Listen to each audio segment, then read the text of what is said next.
Assalamualaikum warahmatullahi wabarakatuh. Alhamdulillah kita masih bisa bertemu untuk melanjutkan materi kita pada mata kuliah interaksi manusia dan komputer. Pada pertemuan ini kita akan membahas tentang faktor manusia pada piranti lunak interaktif.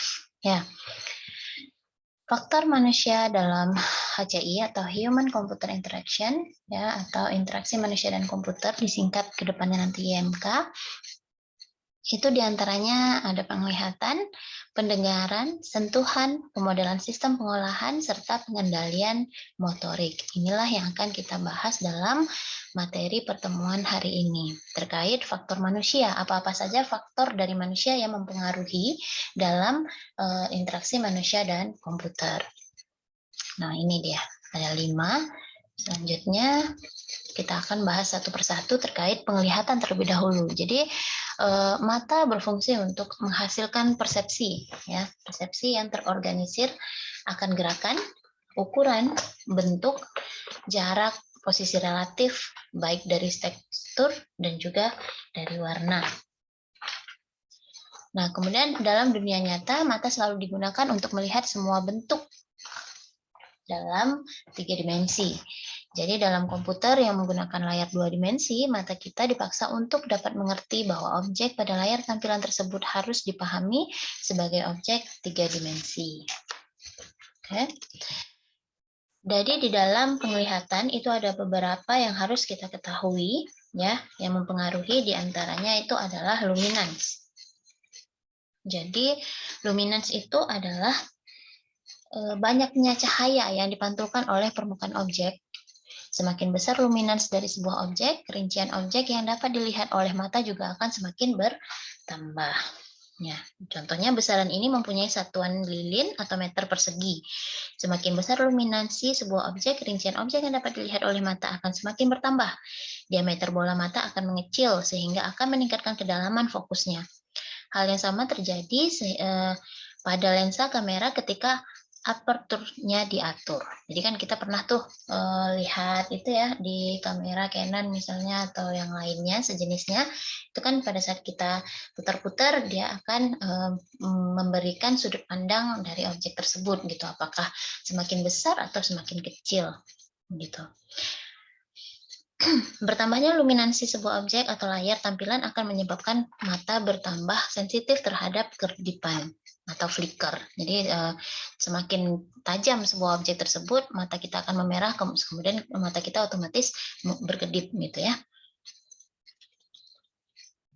Nah, untuk kecerahan, selain dari luminance ada kontras. Nah, kontras ini juga adalah hubungan antara cahaya yang dikeluarkan oleh suatu objek dan cahaya dari latar belakang objek tersebut gitu. Jadi, kontras adalah hubungan antara cahaya yang dipancarkan oleh suatu objek dan cahaya dari latar belakang objek tersebut. Kontras didefinisikan sebagai selisih antara luminansi objek dengan latar belakangnya. Jadi selisihnya gitu. Nilai kontras positif akan diperoleh jika cahaya yang dipancarkan oleh sebuah objek lebih besar dibanding yang dipancarkan oleh latar belakangnya. Nilai kontras negatif dapat menyebabkan objek yang sesungguhnya terserap oleh latar belakang sehingga menjadi tidak nampak. Jadi objek dapat mempunyai kontras negatif atau positif tergantung dari luminansi objek itu terhadap luminansi latar belakangnya sendiri. Kemudian kontras biasa disebut dengan ini ya, biasa disebut dengan selisih antara luminance objek dengan luminance latar belakang. Untuk kecerahan atau brightness biasanya kita sebut, nah, adalah tanggapan subjektif pada cahaya. Tidak ada arti khusus dari tingkat kecerahan seperti pada luminansi dan kontras, tetapi luminansi yang tinggi berimplikasi pada atau berdampak pada kecerahan yang tinggi pula. Ya kan? Nah, kemudian kita coba lihat ini kisi-kisi Herman, di mana di sini pada gambar ini ya, pada kisi-kisi di sebelah kiri, kita akan melihat titik putih pada perpotongan antar garis. Nah, di sini. Pada gambar, pada pagar yang hitam kita akan melihat titik putih, sementara pada pagar yang putih kita akan melihat titik hitam. Ya. Nah, namun demikian, jika mata Anda tepat pada titik perpotongan tersebut, titik putih atau titik hitam itu akan lenyap. Maksudnya adalah ketika pada saat kita tidak fokus melihat gambar tersebut, maka di setiap garis-garis ini, kita akan melihat titik-titik putih di antara perpotongan ini, ya kan? Tapi coba kita fokuskan mata kita pada satu titik, maka titik itu akan hilang atau tidak ada. Nah, gitu dia. Jadi ini yang dimaksud dengan penglihatan secara 3 dimensi. Nah, begitu juga dengan yang putih. Pada garis putih, ketika kita fokus dengan satu titik, misalnya di sini, maka kita tidak akan melihat adanya kedip-kedip atau flicker dari perpotongan ini, atau titik-titik hitamnya tidak terlihat. Sudut dan ketajaman penglihatan. Nah, sudut penglihatan atau visual angle didefinisikan sebagai sudut yang berhadapan oleh objek pada mata. Ini menurut Downton dan Landam pada tahun 1992. Ketajaman penglihatan atau visual acuity adalah sudut penglihatan minimum ketika mata masih dapat melihat sebuah objek dengan jelas. Gitu. Nah, kemudian medan penglihatan. Medan penglihatan adalah sudut yang dibentuk ketika mata bergerak ke kiri terjauh dan ke kanan terjauh. Ya. Jadi di sini ada dibagi menjadi 4 daerah, yaitu penglihatan binokuler, penglihatan monokuler kiri, penglihatan monokuler kanan, dan daerah buta. Jadi medan penglihatan adalah sudut yang dibentuk ketika mata bergerak ke kiri terjauh dan ke kanan terjauh. Medan penglihatan ini dapat dibagi menjadi 4. Nah, ini dia ya. Saudara harus ingat ada 4 pembagian medan penglihatan. Nah, untuk daerah pertama atau penglihatan binokuler adalah tempat kedua mata mampu melihat sebuah objek dalam keadaan yang sama. Jika juga disebut dengan penglihatan binokuler. Nah, jadi penglihatan binokuler ini sama dengan daerah pertama. Ini daerah kedua, 3, dan 4. Sementara untuk daerah kedua atau penglihatan monokuler kiri adalah tempat terjauh yang dapat dilihat oleh mata kiri. Ketika mata kiri kita gerakkan ke sudut paling kiri, disebut dengan penglihatan monokuler kiri. Jadi, gerakan mata saudara sebelah kiri, jadi kita fokusnya melihat benda yang ada di sebelah kiri. Jadi kita nggak bisa lihat benda yang ada di sebelah kanan. Itu yang disebut dengan monokuler kiri. Sementara untuk daerah ketiga, itu sebaliknya, penglihatan monokuler kanan. Untuk daerah buta atau daerah keempat adalah yakni daerah yang sama sekali tidak dapat dilihat oleh kedua mata. Nah, pada saat mata kita ditutup, kita tidak mampu melihat, atau pada saat kita kekurangan cahaya, kita tidak mampu melihat objek-objek yang ada di depan mata kita. Jadi disebut dengan daerah buta. Atau pada saat bola mata hitam kita naikkan ke atas, itu otomatis kita tidak bisa melihat apa-apa atau objek lainnya. Nah, ini bagian-bagian tadi di mana binokuler, monokuler kiri, monokuler kanan, dan daerah buta. Ini dia ya. Ini contohnya, gambarannya. Kemudian medan penglihatan yang terakhir yaitu semua yang dilihat oleh mata diinterpretasikan oleh otak untuk memahami maksud dari apa yang dilihat. Jadi kalau misalkan kita terbiasa melihat sebuah gelas, jadi walaupun dari sudut sana jauh sekali posisi gelas tersebut, kita akan tetap tahu bahwasannya itu gelas karena kita sudah memetakan bentuknya gelas gitu di otak kita, gitu ya. Atau misal contoh lainnya, saudara mungkin ada teman dekat, jadi saudara sudah tahu gerak-geriknya, kemudian pakaian yang biasa dia gunakan, gitu kan, bentukan tubuhnya atau bagaimana. Jadi dalam kondisi jauh pun atau dari kondisi dia tidak berpapasan dengan kita atau tidak saling berhadapan, di posisi belakang pun kita sudah kenal, hey, gitu. Karena otak kita sudah memetakan bentuk dari teman kita tersebut. Gitu. Kemudian ada warna ya, dari sisi penglihatan tadi ada juga warna. Nah, warna merupakan hasil dari cahaya yang terbentuk dari hue. Nah, ini biasa kita kalau biasa main di Photoshop atau ngedit foto itu ada hue, saturation, ada intensity ya kan, intensitas kecerahan. Jadi itu poin-poin yang ada di dalam warna. Tiga kategori ini atau 3 bentukan warna ini yang paling sering kita ketemui pada saat kita mengedit sebuah foto ya. Nah, aspek yang perlu kita perhatikan jadi untuk warna tadi Ada psikologi warna yang sebelum kita masuk ke aspek yang perlu kita perhatikan ini, ada psikologi warna kita perlu menyadari bahwa warna bukanlah merupakan suatu besaran fisik. Warna merupakan suatu sensasi yang dihubungkan dengan sistem saraf kita, seperti halnya rasa maupun bau.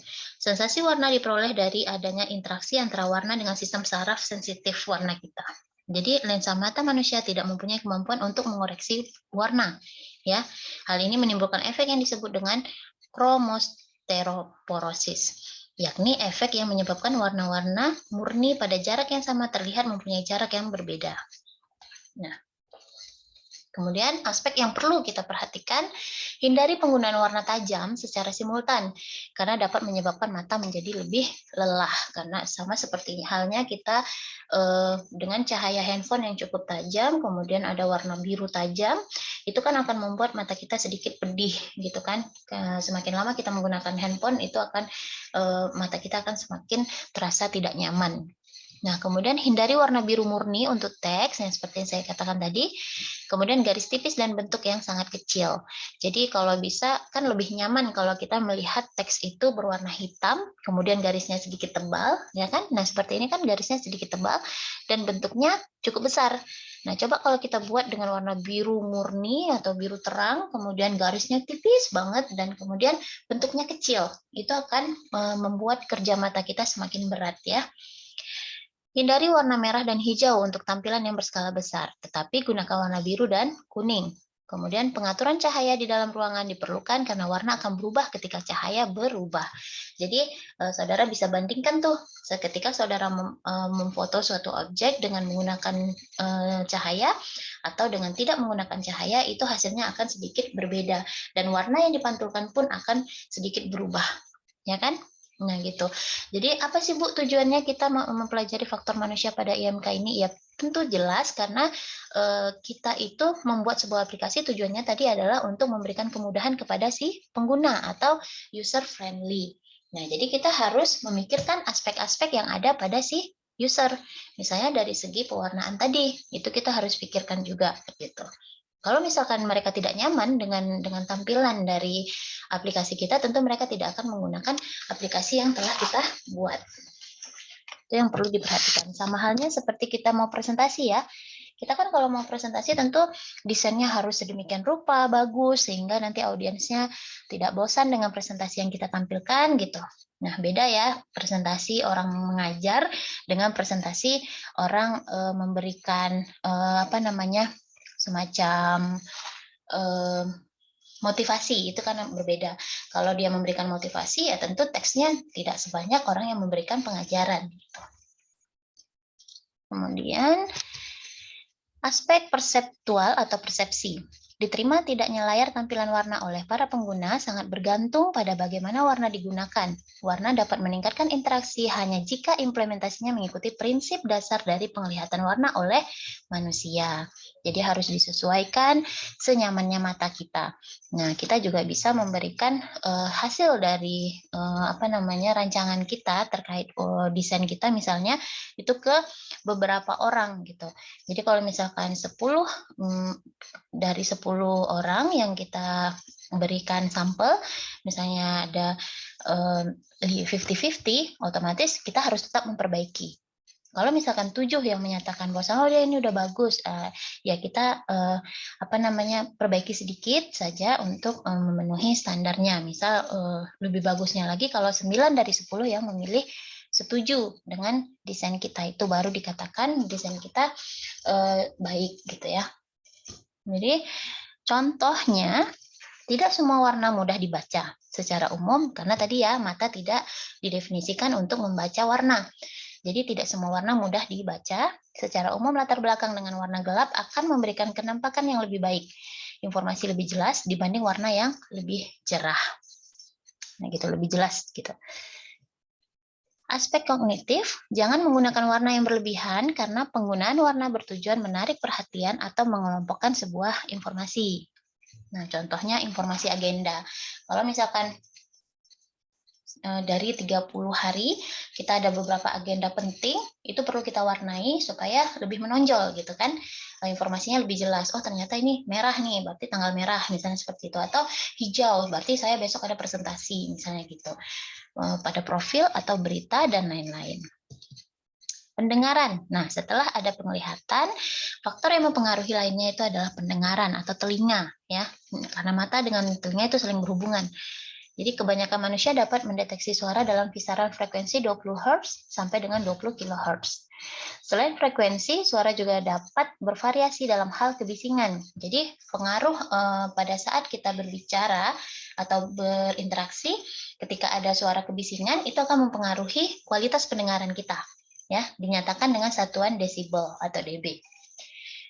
Bisikan, nah semakin kecil bisikannya, semakin hot gosipnya, enggak ya.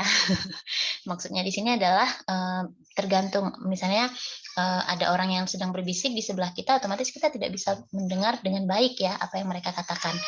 Nah, kemudian kalau untuk percakapan itu bisa sampai 50 sampai dengan 70 desibel gitu. Untuk kebisingan kurang dari 140 atau besar dari 140 dapat menyebabkan kerusakan telinga. Gitu. Jadi jangan sampai saudara bicaranya itu lebih dari 140 frekuensinya. Itu bisa memecahkan gendang telinga teman di sebelahnya. Jadi usahakan suaranya itu disesuaikan gitu. Jangan terlalu berteriak dan jangan terlalu berbisik gitu ya. Dan usahakan bicara pada saat ada kebisingan, ya saudara diam dulu, usahakan untuk menenangkan audiensnya. Ketika audiensnya telah tenang, baru kita mulai bicara supaya terjadi interaksi yang lebih baik. Sentuhan. Nah, mata, penglihatan, kemudian pendengaran, dan sentuhan. Sensitivitas sentuhan lebih dikaitkan dengan aspek ergonomik dalam sebuah sistem. Contoh, keluhan pada saat menggunakan papan ketik yang harus dilakukan penekanan yang cukup berat atau malah terlalu ringan. Kalau misalkan cukup berat, ya udah diketik, misalnya di mesin ATM kan, itu biasa terjadi kerusakan tombol, udah ditekan kencang-kencang, tetap nggak bisa, itu kan otomatis merusak interaksi kita dengan si komputer atau mesin ATM-nya. Atau terlalu sensitif, misalnya di Android gitu, terlalu sensitif, padahal kita nggak niatnya nekan yang di sebelahnya, misalnya kita mau nekan galeri gitu, yang terpilih yang di sebelahnya gitu, karena saking sensitifnya itu, tentu itu juga menyebabkan ketidaknyamanan kita. Pemodelan sistem pengolahan, baik manusia dan komputer masing-masing mempunyai piranti masukan ya. Sistem pengolah dan piranti keluaran. Tentunya kalau untuk komputer itu piranti masukannya atau inputnya, device inputnya ada keyboard, joystick, dan lain sebagainya, atau mouse gitu ya. Untuk sistem pengolahnya dia menggunakan CPU, ya. Kemudian ada storage penyimpanan sementaranya, dan piranti keluarannya itu ada monitor dan juga printer. Kalau untuk manusia, inputnya itu adalah penglihatan, pendengaran, ya, kemudian diproses oleh otak, dan kemudian outputnya dari mulut atau gerakan verbal kita, gitu. Dimulai manusia menggunakan piranti masukan, misalnya papan ketik atau mouse, nah, untuk memasukkan data atau memilih menu. Kemudian hasilnya tampil di layar penampil sehingga dapat dimengerti oleh manusia. Keluaran komputer akan dipantau sensor-sensor dalam diri pengguna, biasanya penglihatan dan pendengaran, untuk dilewatkan ke sistem pengolahan kognitif yang ada dalam tiap diri manusia. Keluaran dari sistem pengolah ini adalah tanggapan pengguna yang sesuai dengan apa yang ia lihat pada layar tampilan. Jadi diharapkan apa yang kita inputkan, itulah yang akan kita dapatkan. Misalnya saya pengen dapatnya nasi, tentu saya harus menginputkan beras gitu ya. Sama halnya dengan semua yang diharapkan oleh pengguna. Jadi ketika dia ngetikkan A, B, C atau saya di papan keyboard, dia akan hasil yang diharapkannya itu adalah kalimat saya. Jangan sampai saya ketik saya, yang keluar kalimatnya adalah bola. Itu tidak nyambung, tidak sesuai dengan apa yang diinginkan oleh user.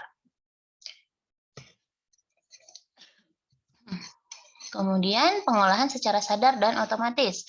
Pengolahan manusia dibagi dua, pengolahan secara sadar dan pengolahan secara otomatis. Pengolahan sadar terjadi ketika rangsangan yang datang dibawa ke bagian intelektual dan memerlukan beberapa waktu untuk menghasilkan tanggapan yang sesuai. Misal dalam proses penjumlahan, 2 ditambah 3, pada saat kita klik operator plus, baru hasilnya menjadi 5. Nah, kemudian pengolahan otomatis berlangsung secara refleks dan hanya memerlukan waktu yang sangat pendek. Maksudnya di situ pada saat kita melakukan pengolahan kata. Misalnya kita ketik apa, muncul langsung kalimat apa. Berikut adalah memori manusia. Nah, diagram proses memori pada manusia. Ada sensor memori, ikonik, echoic, haptic. Nah, kemudian memberikan perhatian.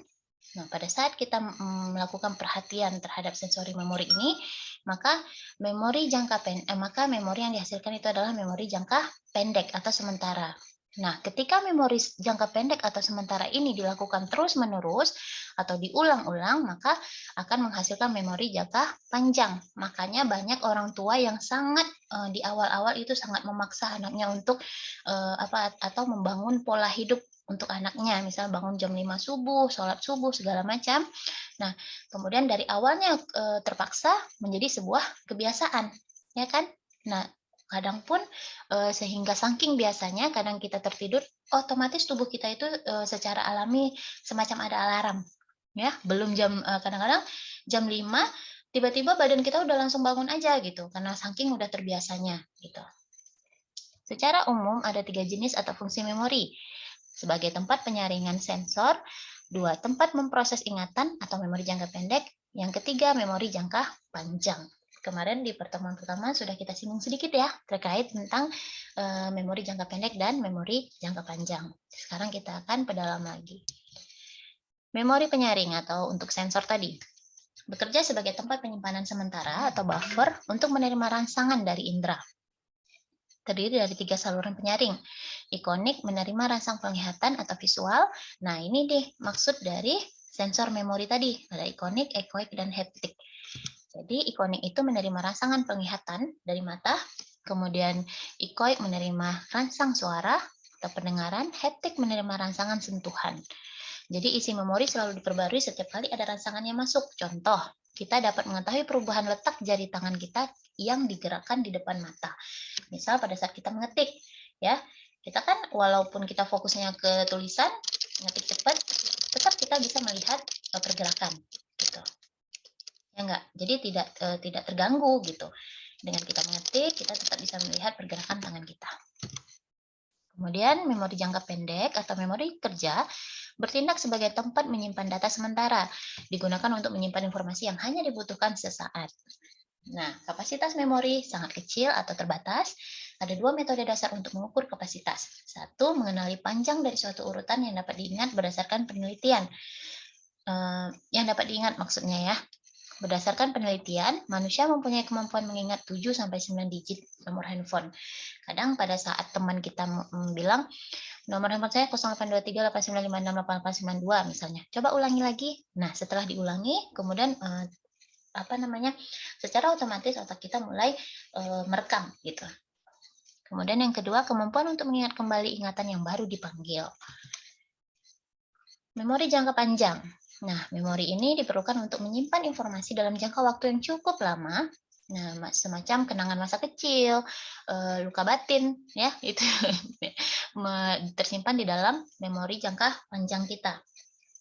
Kemudian merupakan tempat menyimpan seluruh pengetahuan, fakta, informasi, pengalaman, urutan perilaku, dan segala sesuatu yang kita ketahui.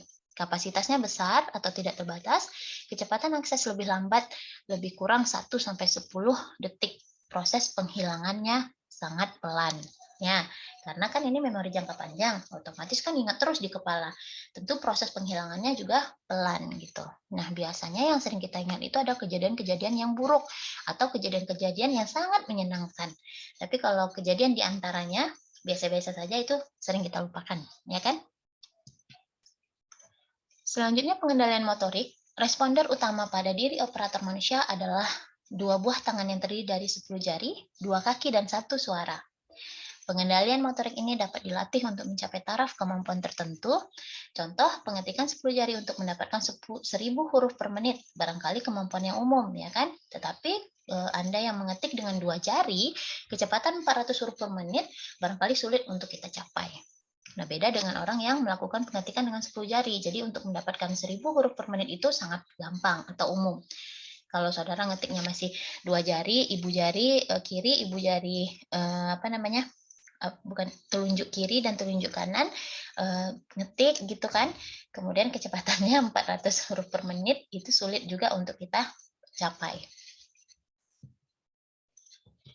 Baik, saya rasa untuk faktor manusia pada piranti luntang interaktif untuk interaksi manusia dan komputer sampai di sini dulu.